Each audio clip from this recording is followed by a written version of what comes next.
আসসালামু আলাইকুম। আজকের বাংলা নিউজে সবাইকে জানাচ্ছি স্বাগতম। শুরুতে জানাচ্ছি বিশ্বের আলোচিত খবরের শিরোনাম। গাজা উপত্যকায় যুক্তরাষ্ট্র ও ইসরায়েলের যৌথ উদ্যোগে পরিচালিত গাজা হিউম্যানিটারিয়ান ফাউন্ডেশনের জিএইচএফ ত্রাণ বিতরণ কেন্দ্রে পদদলিত হয়ে অন্তত ২০ জন নিহত।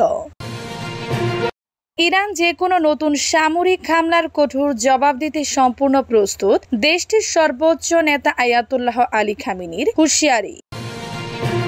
রাশিয়ার সঙ্গে বাণিজ্য করলে শাস্তির মুখে পড়বে ভারত, চীনও জানিয়েছেন নেটোর মহাসচিব মার্ক রুত্তের হুঁশিয়ারি। দ্রুজ জনগোষ্ঠীকে রক্ষার অজুহাতে সিরিয়ার রাজধানী দামেস্কে অবস্থিত দেশটির সামরিক সদর দফতর, প্রতিরক্ষা মন্ত্রণালয় এবং প্রেসিডেন্ট আসাদের কাছাকাছি স্থানে ইসরায়েলের হামলা। ক্ষেপণাস্ত্র অঞ্চল লক্ষ্য করে সাম্প্রতিক ইরানি হামলা ঠেকাতে ব্যর্থ ইসরায়েলি সেনাবাহিনীর বিমান প্রতিরক্ষা কমান্ডারকে বদলি।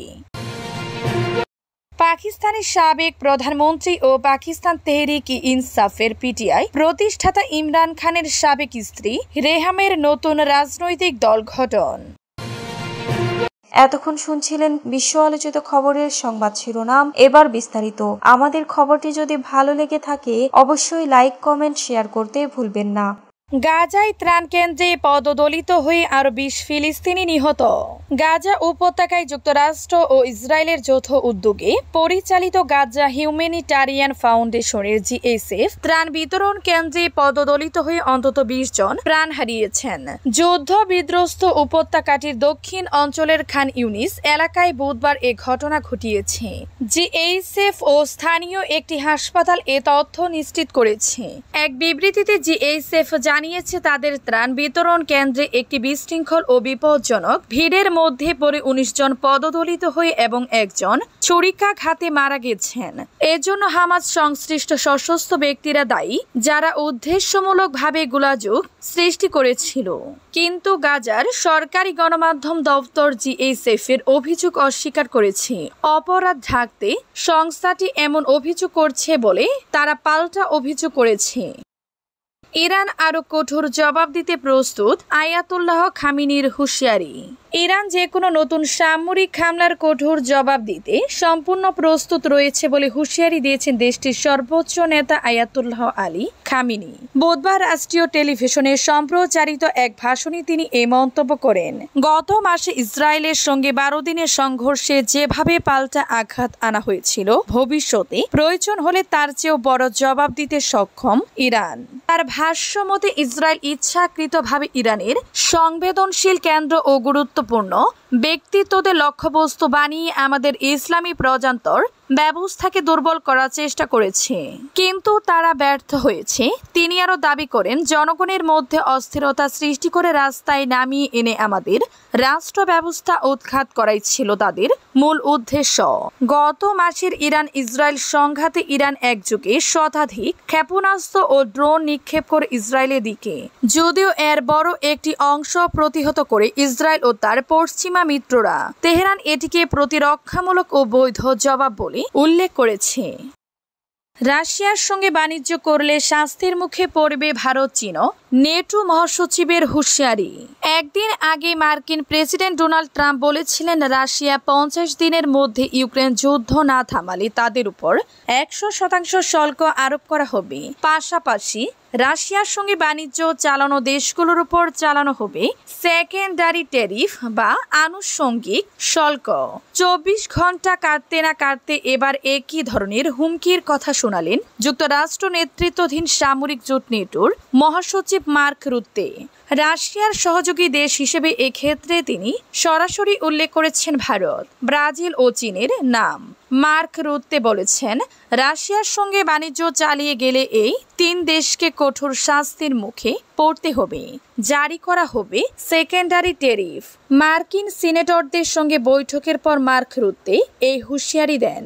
ভারতীয় সময় আজ বুধবার ভোরে তিনি বলেন, আপনি যদি চীনের প্রেসিডেন্ট, ভারতের প্রধানমন্ত্রী কিংবা ব্রাজিলের প্রেসিডেন্ট হন এবং নিষেধ সত্ত্বেও রাশিয়ার সঙ্গে বাণিজ্য অব্যাহত রাখেন, তাহলে তার কাছ থেকে অবিরাম তেল ও গ্যাস কিনতে থাকেন, তাহলে তার পরিণতি কি হতে পারে তা অনুমান করে নিন। দ্রুজ জনগোষ্ঠীকে রক্ষার অজুহাতে সিরিয়ার সামরিক সদর দপ্তরে ইসরায়েলের হামলা। সিরিয়া রাজধানী দামেস্কে অবস্থিত দেশটির সামরিক সদর দফতর, প্রতিরক্ষা মন্ত্রণালয় এবং প্রেসিডেন্ট প্রাসাদের কাছাকাছি স্থানে আজ বুধবার বিমান হামলা চালিয়েছে ইসরায়েল। ইসরায়েলের প্রতিরক্ষা বাহিনী IDF এ খবর নিশ্চিত করেছে। হামলা অন্তত একজন নিহত ও 18 জন আহত হয়েছেন বলে জানিয়েছে সিরিয়ার স্বাস্থ্য মন্ত্রণালয়। সামাজিক যোগাযোগ মাধ্যম এক্সে এক পোস্টে IDF জানিয়েছে তাদের বাহিনী সিরিয়া রাজধানী দামেস্কে সরকার নিয়ন্ত্রিত সামরিক সদর দফতরের প্রবেশ পথে হামলা চালিয়েছে। দক্ষিণ সিরিয়ায় দ্রুজ জনগণের বিরুদ্ধে দেশটির সরকারি বাহিনী যে পদক্ষেপ নিচ্ছে তা পর্যবেক্ষণ করছে ইসরায়েল। পোস্টে আরো বলা হয়েছে, ইসরায়েলি রাজনৈতিক নেতৃত্বের নির্দেশ, সেনাবাহিনী ওই এলাকায় হামলা চালিয়েছে এবং যে কোনো পরিস্থিতির জন্য তারা প্রস্তুত রয়েছে। দামেস্কে প্রেসিডেন্ট প্রাসাদের কাছাকাছি হামলার বিষয়টি এক্সে নিশ্চিত করেছে IDF। এতে বলা হয়েছে, সিরিয়ার বর্তমান শাসকের প্রেসিডেন্টের প্রাসাদের কাছাকাছি এলাকায় সামরিক লক্ষ্যবস্তুতে হামলা চালানো হয়েছে। মিডল ইস্ট আইয়ের প্রতিবেদনে বলা হয়েছে, সিরিয়ার স্থানীয় টেলিভিশনে প্রচারিত ফুটেজে ওমায়াত চত্বরের কাছে বিশাল বিস্ফোরণের ধোঁয়া ও আগুনের শিখা দেখা গেছে। ইরানি হামলা ঠেকাতে ব্যর্থ ইসরায়েলি বিমান কমান্ডারকে বদলি। ক্ষেপণাস্ত্র অঞ্চল লক্ষ্য করে সাম্প্রতিক ইরানি হামলার পর ইসরায়েলি সেনাবাহিনীর বিমান প্রতিরক্ষা কমান্ডারকে বদলি করা হয়েছে। IDF মুখপাত্র জানিয়েছেন, ব্রিগেডিয়ার জেনারেল কে ছন্দনাম বিমান প্রতিরক্ষা বাহিনীর কমান্ডারের পদ গ্রহণ করেছিলেন। তিনি ব্রিগেডিয়ার জেনারেল জি এর স্থলাভিষিক্ত হয়েছেন, যিনি গত 4 বছর ধরে এই পদে দায়িত্ব পালন করেছিলেন। বুধবার ইসরায়েলি সংবাদ মাধ্যম ইয়েদিওত আহরোনোত রিপোর্ট জানিয়েছে, বিমান বাহিনীর কমান্ডার মেজর জেনারেল টোমান বারের নেতৃত্বে বিমান প্রতিরক্ষা স্কুলে হস্তান্তর অনুষ্ঠানটি অনুষ্ঠিত হয়। ইসরায়েলি দখলদার বাহিনী জেনারেল স্টাফদের জন্য 7 জন সিনিয়রকে নিয়োগ দেওয়ার ঘোষণা করার ঠিক একদিন পরে নেতৃত্বের এই পরিবর্তন আসে। ইসরায়েলি সামরিক বাহিনীর মতে, chief of staff lieutenant general Eyal Zamir কর্তৃক প্রণীত এবং যুদ্ধমন্ত্রী ইসরায়েল কাটজ কর্তৃক অনুমোদিত এই নিয়োগ আগামী মাসগুলিতে কার্যকর হতে চলেছে। ইরানের উপর 12 দিনের মার্কিন ইসরায়েলি যুদ্ধের হামলার সময় তেহরানও করা জবাব দেয়। ইরানি ক্ষেপণাস্ত্র ইসরায়েলের নাম স্পর্শকাতর স্থাপনায় আঘাত আনে। অনেক সামরিক স্থাপনাও ইরানি হামলায় ক্ষতিগ্রস্ত হয়। ইমরান খানের সাবেক স্ত্রী রেহমানের নতুন রাজনৈতিক দল গঠন। পাকিস্তানের সাবেক প্রধানমন্ত্রী ও পাকিস্তান তেহরিক-ই-ইনসাফের PTI প্রতিষ্ঠাতা ইমরান খানের সাবেক স্ত্রী রেহাম খান নতুন রাজনৈতিক দল গঠন করেছেন। দলের নাম পাকিস্তান রিপাবলিক পার্টি PRP। গত মঙ্গলবার করাচি প্রেস ক্লাবে এক সংবাদ সম্মেলনে দলটির আনুষ্ঠানিক ঘোষণা দেন রেহাম খান। উন্মোচন করেন দলের লোগো।